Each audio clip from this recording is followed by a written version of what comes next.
a ideia dessa sessão de abertura não é só maneira de introduzir o tema da tortura, mas, sobretudo, ouvir a fala daqueles que têm sido das órgãos em nível federal, estadual, municipal, que têm sido parceiros das universidades, das organizações não governamentais, no sentido de não só conhecer o fenômeno, não é, poder caracterizá-lo, não é, mas também lutar pela erradicação da tortura como uma forma, muitas vezes habitual nos interrogatórios, não apenas nos interrogatórios, mas também habitual de tratamento de pessoas tuteladas, não é, pelo Estado. Então, nesta oportunidade, nós pediríamos que os nossos expositores fossem bastante objetivos, no sentido de que a gente pudesse aproveitar essa oportunidade e ouvir a conferência também, ter a oportunidade de ouvir a conferência. Eu passaria, então, a palavra ao Dr. Montenegro, nessa oportunidade, representando a Secretaria Especial de Direitos Humanos.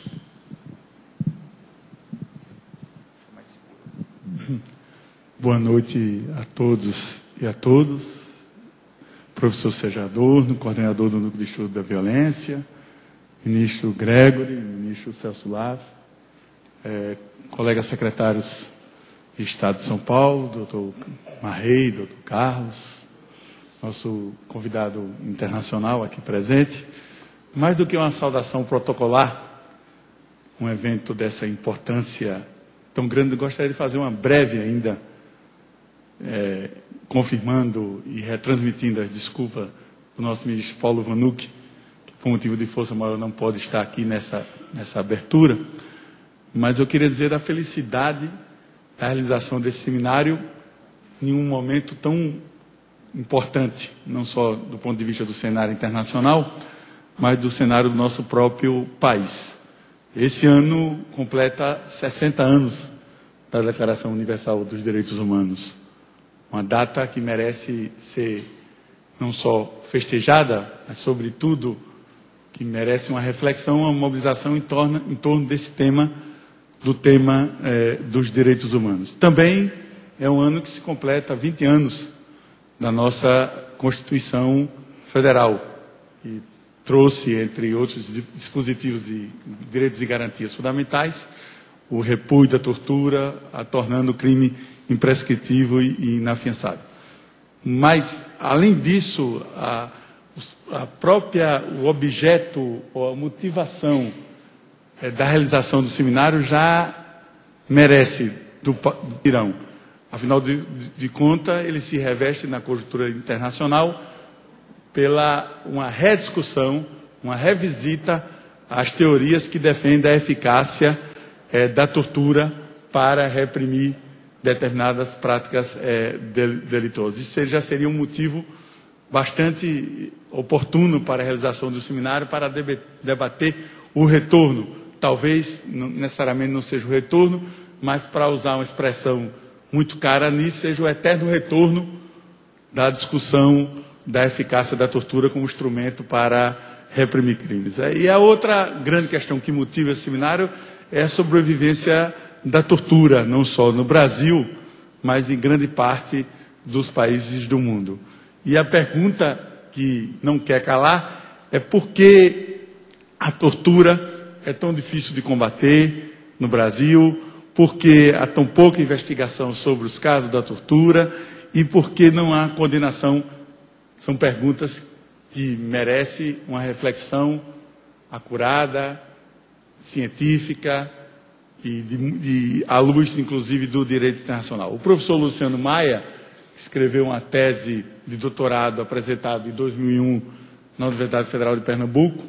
Ele dizia, e aí eu vou concluir a minha breve saudação a esse evento tão importante, de que o problema da tortura no Brasil é a teoria dos 4 Is, que ele acunhou na sua tese.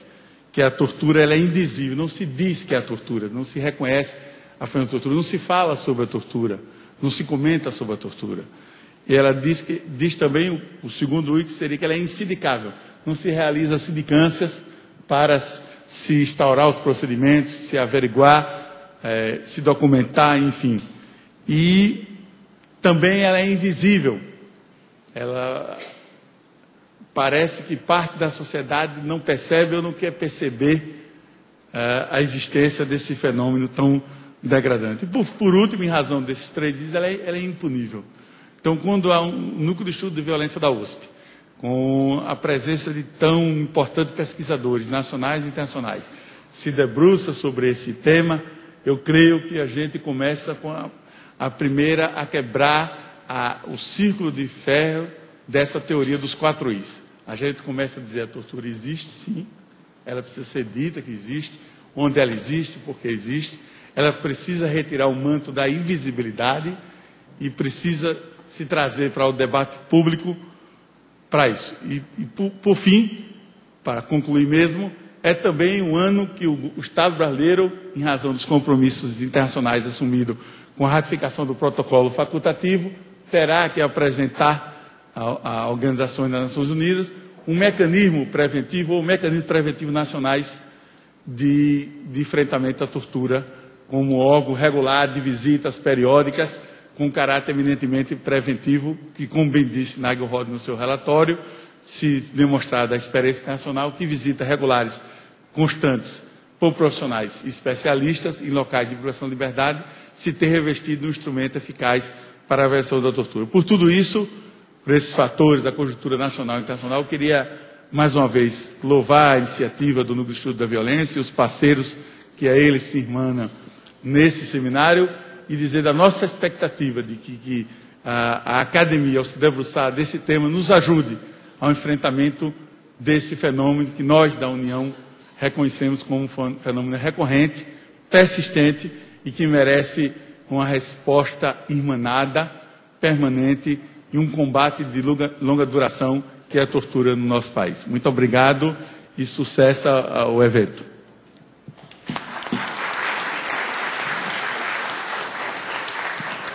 Agradeço as palavras do Dr. Montenegro.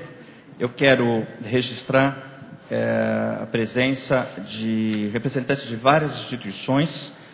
A lista é bastante longa, eu vou citar em termos gerais vários representantes de câmaras municipais, de assembleias legislativas, de comissões de anistia, Conselhos Regionais Profissionais, Defensoria Pública, Fundação Casa, Ministério Público de São Paulo, Ministério Público de outros estados da Federação, do estado de Tocantins, representantes da Polícia Civil e da Polícia Militar, representantes de prefeituras municipais, de várias cidades do estado de São Paulo, de outros estados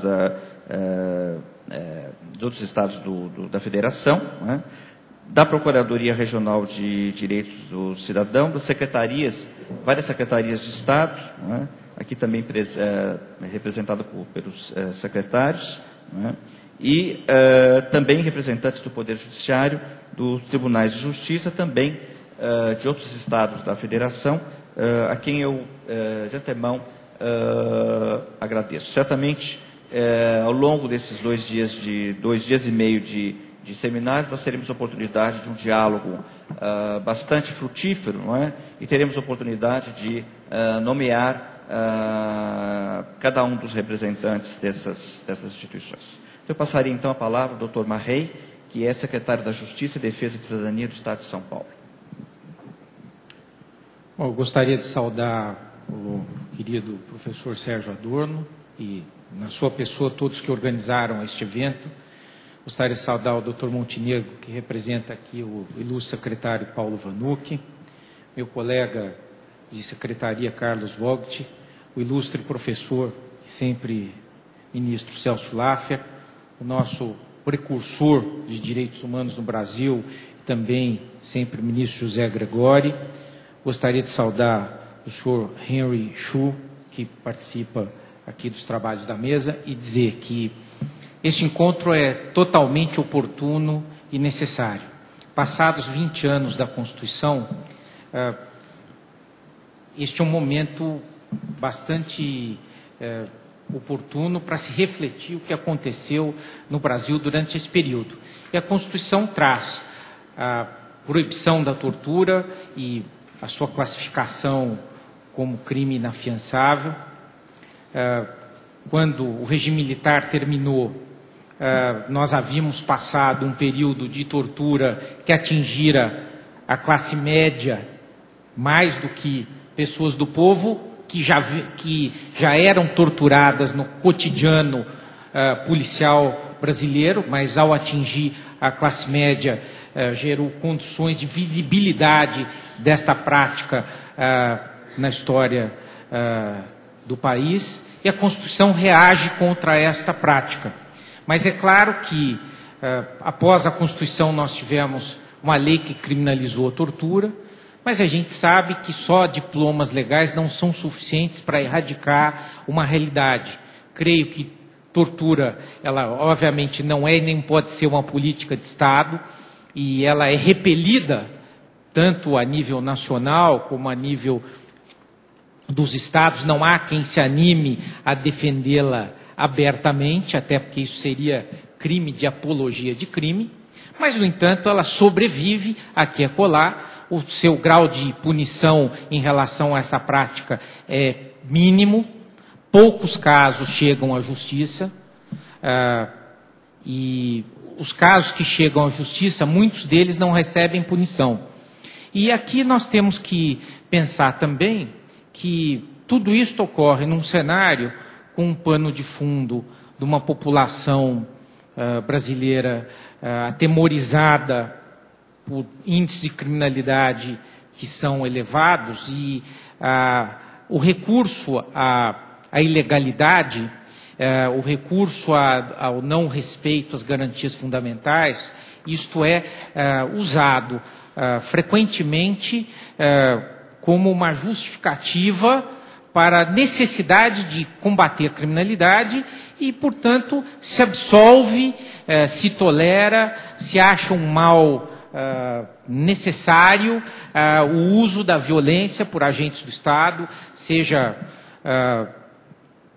em organismos policiais, seja em órgãos prisionais ou em entidades de guarda de jovens e adolescentes, como algo necessário, como se fosse um mal menor em face do enfrentamento e da manutenção da paz pública.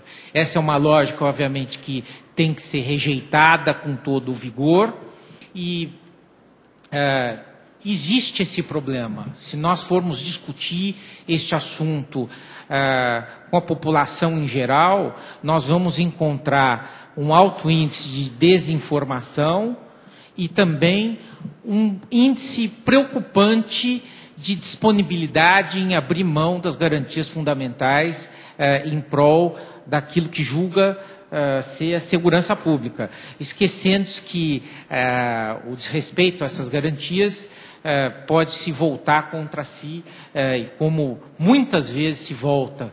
E então este clima ele se reflete também nos órgãos públicos, embora quem assuma uma posição pública, seja no serviço público, faz um juramento de cumprimento da lei, mas esse é um dado de realidade. Não só comunicadores populares estimulam este clima de que bandido tem que sofrer as represálias, além daquelas que o Estado de Direito já prevê, e este é o cenário, a meu ver, que nós vivemos. Um trabalho que exige de todos aqueles comprometidos com o Estado Democrático de Direito, uma ação todos os dias, uma pregação no sentido do convencimento de que barbárie não se combate senão com civilização, e também uma atitude política de não omissão, de apurar e punir todos os fatos concretos que impliquem em alguma forma de tortura.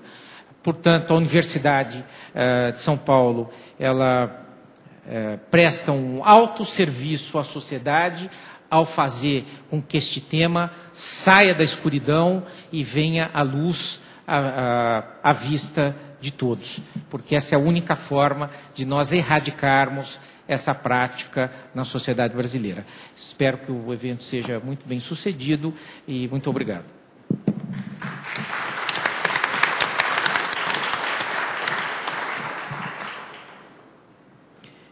Eu queria fazer uma notícia.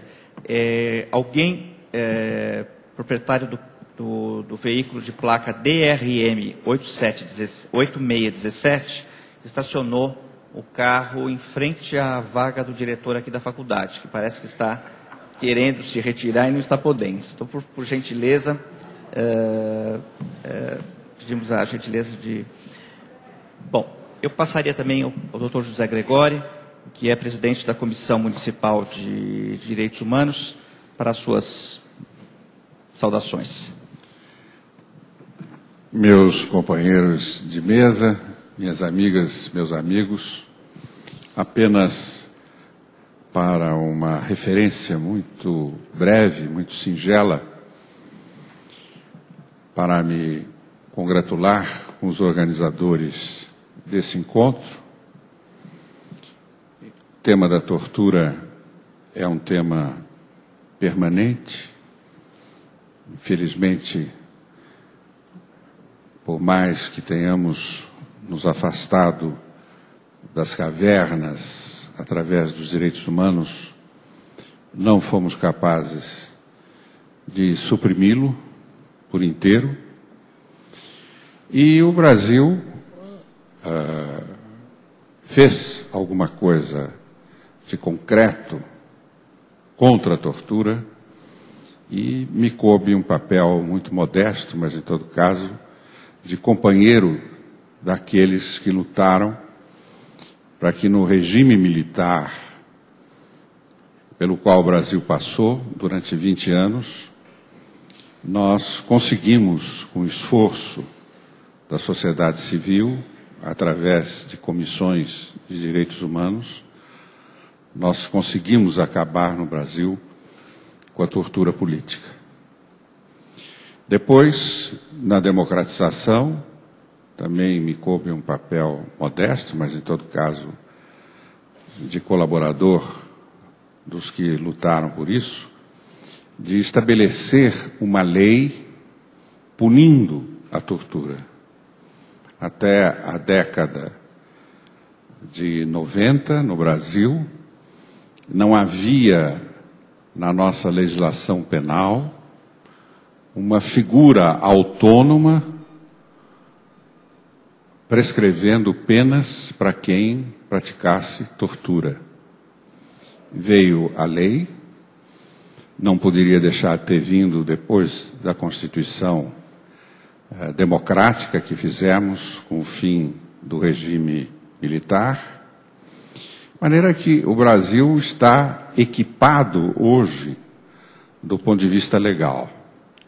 Mas, se é verdade que hoje é inconcebível e direi mesmo absolutamente improvável que se cometa tortura no Brasil por razões políticas, infelizmente ainda temos que reconhecer que continuamos a conviver com muita frequência com a tortura policial.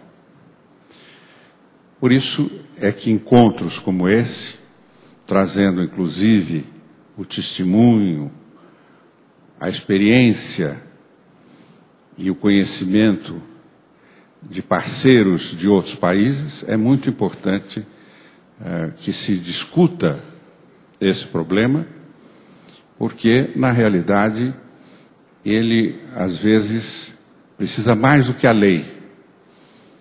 Ele precisa de uma formação, de um repúdio de toda a sociedade, para que realmente ele deixe de existir. Ainda a nossa experiência de divulgadores dos direitos humanos no Brasil mostra que não chegamos ainda nesse ponto.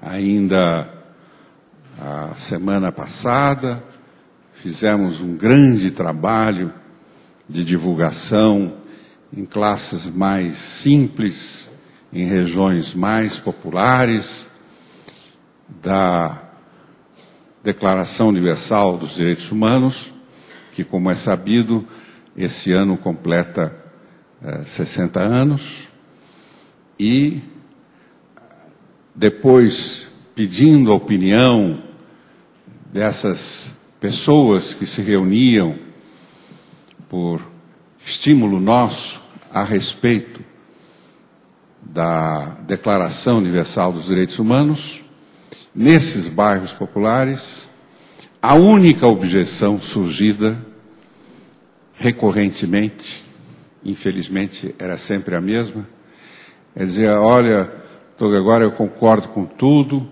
mas eu acho que precisa ter um pouquinho de tortura, porque senão a polícia não é capaz de trabalhar.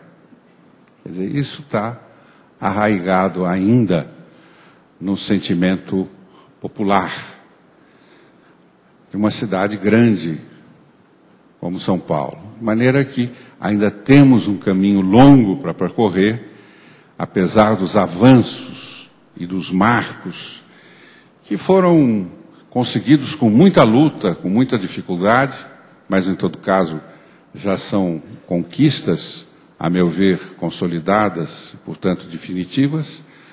Temos que lutar, temos que caminhar, e por isso um encontro como esse é de extrema valia e, sem dúvida, que o que aqui foi discutido e debatido será de grande importância para essa caminhada.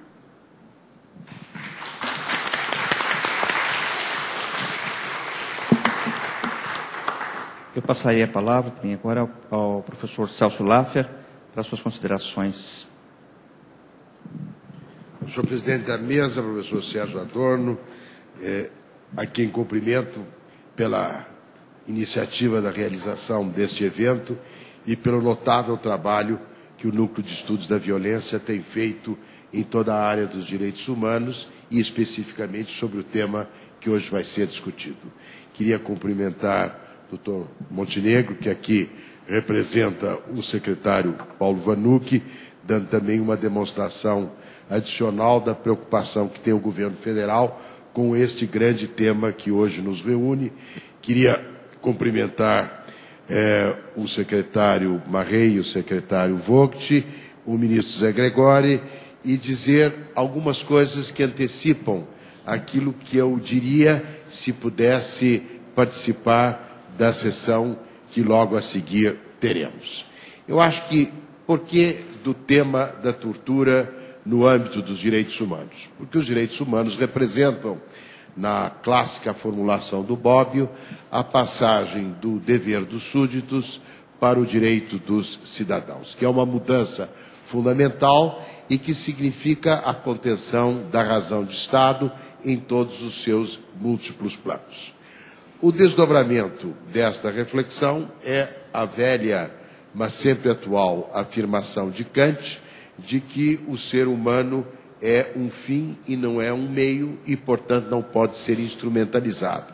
E não pode ser instrumentalizado, inclusive na perspectiva da atuação da tortura para uma ação do Estado. Que outro ponto, creio eu, que merece uma reflexão? Uma das acepções de civilização vem da palavra civitas, não a cidade, de onde vem a palavra civilidade, não?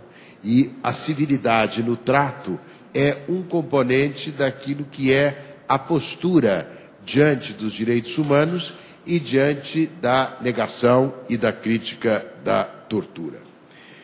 Tendo citado Bobbio, é claro que eu também preciso citar Hannah Arendt, que diz, a meu ver com toda razão, que há uma distinção que cabe entre poder e a violência. Não? A violência hoje se multiplica, ela destrói o poder e ela não cria o poder.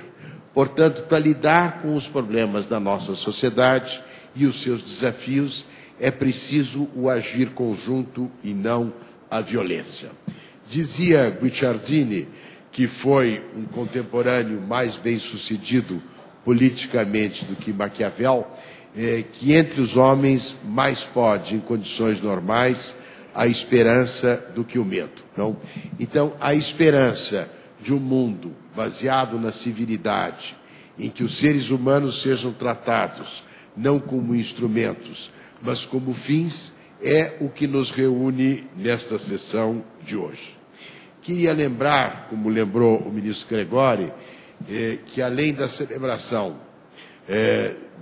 do aniversário da Constituição de 88, este ano é o da celebração dos 60 anos da Declaração Universal, onde esses temas que nós estamos hoje tratando foram configuradores de uma visão global, não? De que a relação governantes-governados, disciplinado por uma visão dos direitos humanos, era um assunto que transcendia os Estados, transcendia a razão de Estado e fazia parte de uma preocupação de ordem geral. A Declaração Universal traçou uma política do direito no plano internacional. Esta política do direito, entre muitos assuntos que cuidou do tema da tortura. Este tema é um tema que está na ordem do dia, como foi mencionado aqui em nosso país, por conta daquilo que são os aspectos menos transparentes, mas nem por isso menos contundentes, da prática da tortura, mas são também um dado da vida internacional. Não? Guantánamo, não, com uma espécie de estado de exceção permanente, como a qualificou Agamben, é uma expressão deste tipo de preocupação. Não? A reação ao tema do terrorismo pelo não cumprimento dos direitos humanos é também uma faceta daquilo que nos reúne, como também é aquilo que é a prática por atores não estatais, da qual um grande exemplo são as Farc e os reféns, que são também, inequivocamente, uma expressão dessa dimensão da atualidade do tema que hoje nos reúne. Então, com os meus cumprimentos a todos, com os cumprimentos ao professor Sérgio e aos demais que se associam nesta grande empreitada, eu desejo grande sucesso a este evento, que eu não tenho dúvida trará novas luzes e contribuições. Não, a palavra luzes é boa porque ela coloca o tema da transparência do poder. E é evidente que é na sombra e na obscuridade que viceja a tortura. Então, a transparência, as luzes, são elementos que ajudam a combater aquilo que se dá na sombra e na treva.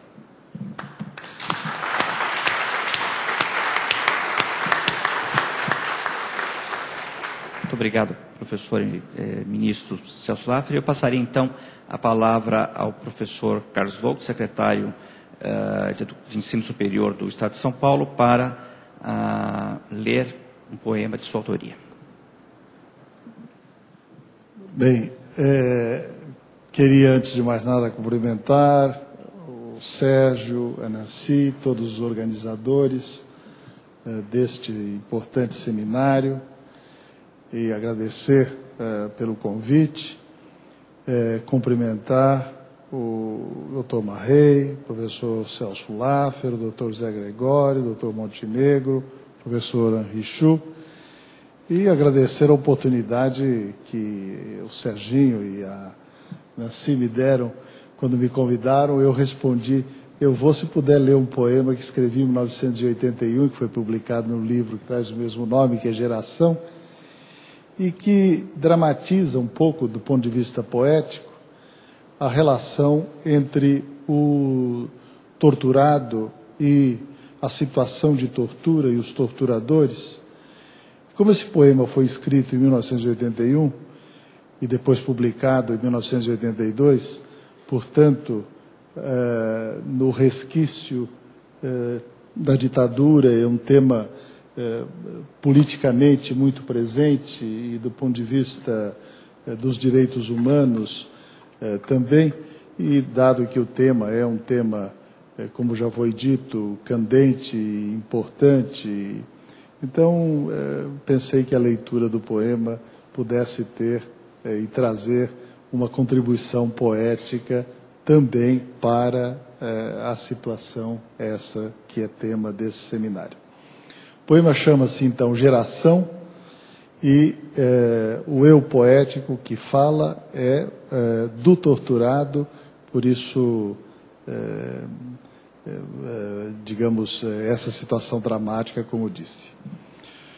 Arrancam-me o silêncio... queria só dizer duas coisas. É um poema que, do ponto de vista literário, foi muito marcado pela presença, pela leitura do André Malraux, em particular de um romance que a geração toda admirou e continua a admirar, que é A Condição Humana, e pela literatura também da Clarice Lispector, que aparentemente não tem nada a ver com o tema, mas tem demais, não é? E, é claro, pela situação toda, então, que vivíamos. Arrancam-me o silêncio como se arrancassem paralelepípedos da rua. Sabem, como não sei, que este é meu único, último segredo, aquele trazido úmido do ventre verde de imemoriais montanhas. Querem me fazer gritar, mostrar, não fosse já interjeição, falar por derradeira frase alada, dizer meu silêncio, vibra em choques meu corpo, escorrega em lamacentas correntes de delírio pedras, arrastando a consciência mutilada do perigo, não podem, porque não posso, é o que me resta de todas as bravatas heróicas, de todos os futuros que suportaram tédios passados a ferro e esperança. Há intervalos, deixam então meu corpo, este fardo inútil de delação, atirado ao canto surdo de suas feridas, virão mais tarde, daqui a pouco, e tudo recomeçará. Aprenderam comigo que a expectativa da dor é sofrimento maior que a dor presente. Por isso me deixam abandonado ao fantasma de minha obstinação. Alongam o silêncio que o trará de volta como feras saltando a escuridão. É um silêncio instrumento, feito de vozes ao longe, de passos ecos no corredor, é um silêncio alfinete, cheio de portas batendo, não o silêncio batente, não o silêncio segredo, tampouco o silêncio resposta, nem o silêncio, mas o silêncio medo. Não há mais expedientes quase. Sobram alguns, como me pensar criança, e ir refazendo em detalhes uma história fantástica na qual a vida tivesse outro curso, e meu corpo jovem, com a sua própria idade, derivasse ao largo, barco intangível de confrontos, consigo ainda recolher-me às chagas, sinto devagar, ir remontando a fruta, falham-me os casos, é verdade mais, só o que resulta, ao recascar a luta, é uma fruteira onde se esquece a tenra pele de uma pedra madura. Não desisto, deixo-me acompanhar este repouso de pedra na correnteza de um rio, cascalho na corrente de um córrego, pedra pontuda que as águas vão arredondando, a força de passar o tempo, pedra sem flechas, pedra molada no fio das águas, pedra. Quando batem à minha porta, meu Deus, eu já disse minha, sei quem é, o carcereiro de minhas lembranças, cuja função, além de guardar-me como bem compete a sua atividade, é cercear a pauladas a insolência de meu pensamento, que pode acaso vazar de sua contenção.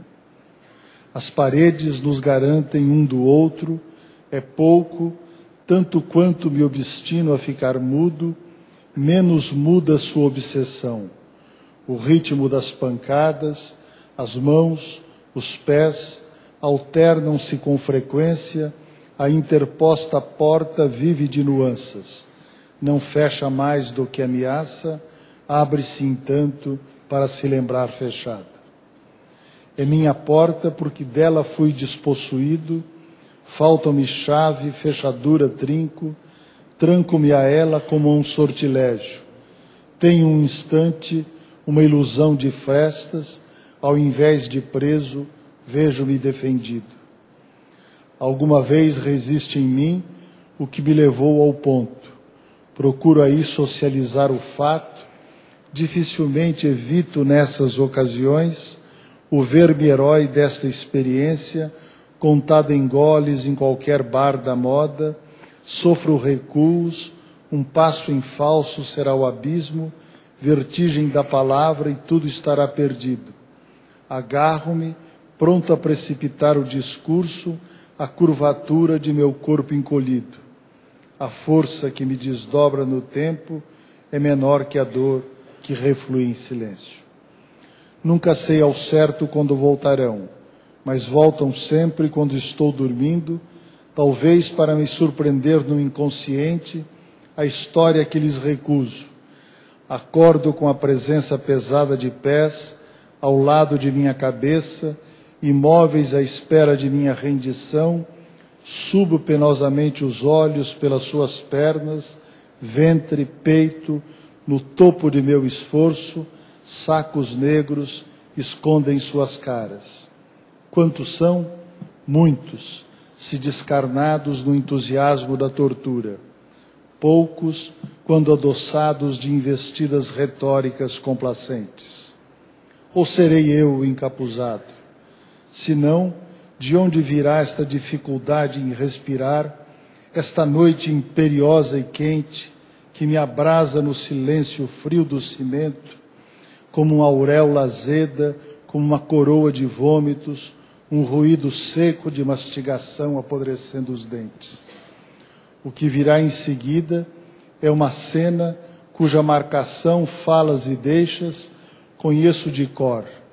Meu corpo, tocado pelo bico das botas, se fechará primeiro perto do impossível, até que ao ritmo frenético de pontapés e injúrias se abra todo num despregamento roto de gritos e gemidos. Acho que não se importam mais com o risco de minha morte, menos ainda com a possibilidade cada dia mais remota de eu sair e exibir em jornais, televisão, em praça pública, as marcas de minha punição. Sentem-se impunes no seu desvario noturno. Sabem, também eu, que não sairei. Há, contudo, um equívoco neste saber repartido. Escavam o meu silêncio e o tratam como se fosse uma disciplina aprendida que é preciso romper, fazendo saltar do grito o nó da voz escondida, desmontam-me como um programa didático de resistência. Pretendem chegar ao centro da força que me determina, embrulham-me o sofrimento em folha de jornal, usado em página lida e relida, mas o meu corpo devastado é ainda meu corpo, silêncio.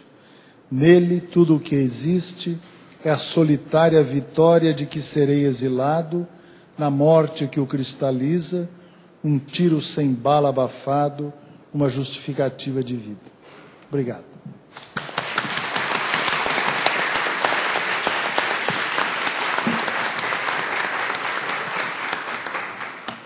Muito obrigado, professor Volks.